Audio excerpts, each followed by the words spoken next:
really appreciate this honor and this privilege of being here today.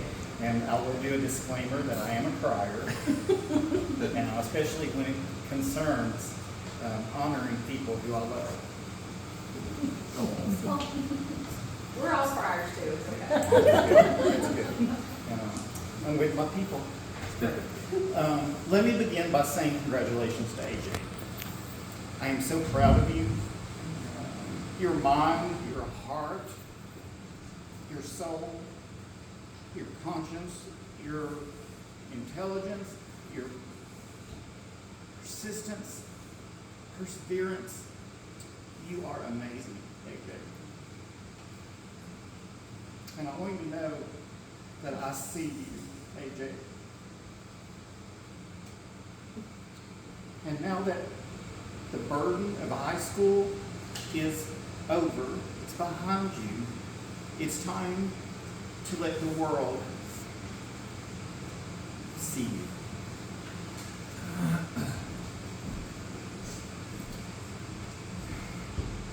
Let the world see what I and all who are here today and all who know your spirit see. You're beautiful. In the big scary world that you're about to set foot in, they need to see that beauty.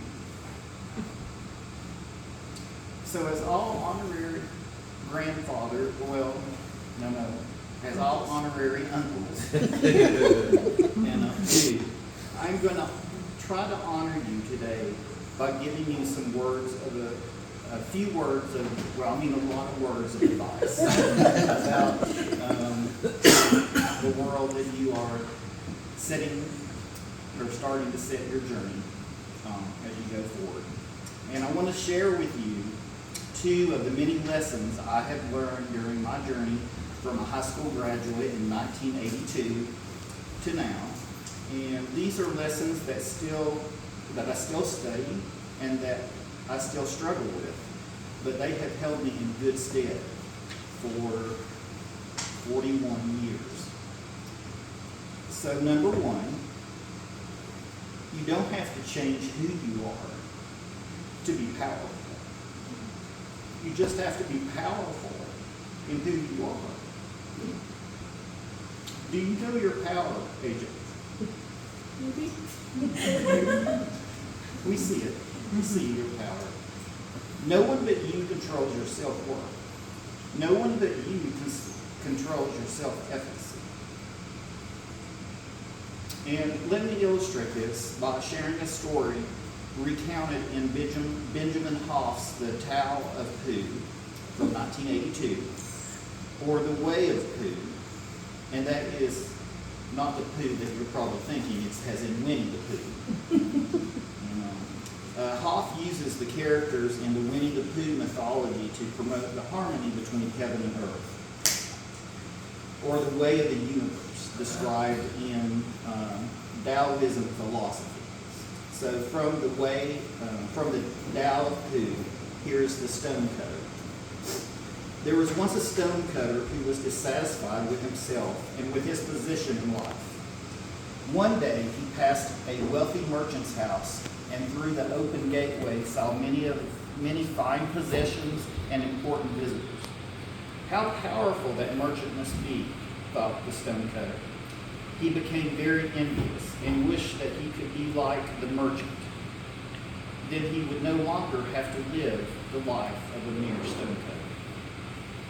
To his great surprise, he suddenly became the merchant, enjoying more luxuries and power than he had ever dreamed of, envied and detested by those less wealthy than himself.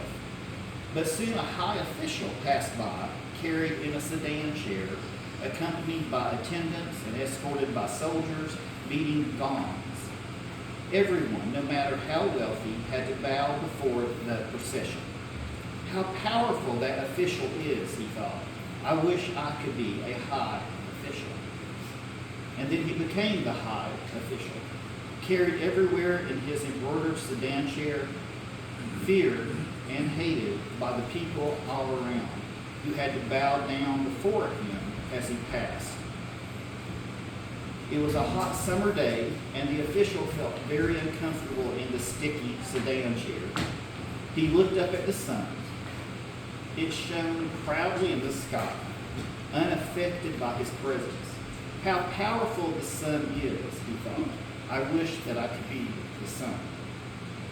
And then he became the sun, shining fiercely down on everyone, scorching the fields, cursed by the farmers and the laborers. But then a huge black cloud moved between him and the earth, so that his light could no longer shine on everything below. How powerful that storm cloud is, he thought. I wish that I could be a cloud. And then he became a cloud, flooding the fields and the villages, shouted at by everyone. But soon he found that he was being pushed away by some great force and realized that it was the wind. How powerful it is, he thought. I wish I could be the wind. And then he became the wind, blowing tiles off the roofs of houses, uprooting trees, hated and feared by all below him. But after a while, he ran up against something that would not move, no matter how. Forcefully he blew against it, a huge towering stone. How powerful that stone is, he thought. I wish that I could be a stone. And then he became the stone, more powerful than anything else on earth. But as he stood there, he heard the sound of a hammer pounding a chisel into the solid rock and felt himself being changed. What could be more powerful than I, the stone, he thought. He looked down and he saw far below him the figure of a stone cutter. So to know your self-worth, you have your power. Our thoughts, our beliefs, our hopes, our dreams, our talents, our goals, and even our words, they make us inherently special. Our lives have value, and in that value lies our power. If you do not live life, AJ, you have no power. And if you make changes to empower yourself or others, never compete with who you are. Just move forward with who you become. Amen. So, pardon me, because I'm going to get my hanky. That's the last thing I need on video is snot. So, number 2. Okay, this thing is about to be okay. Number 2. Now, I'm going to preface my second piece of advice with a warning. So, I will be using an expletive. So, if you are under 18, please cover your ears or follow your parents' instructions. But I figured it was okay because we're in Johnson County. Number 2, never let your bullshit outweigh your talent. Your talents add value to everything that you attempt or that you accomplish. Your bullshit sets a limit or a barrier to everything that you attempt or that you wish to accomplish. Believe me, others may not be aware of your specific talents until you demonstrate them. But everyone recognizes bullshit when they see it. In the 41 years since my high school graduation, I have found that with age comes a sense that victory and defeat are matters of point of view rather than hard fact. Experience shows us that where there's a will, there's a way. Education grants us the ability to find solutions.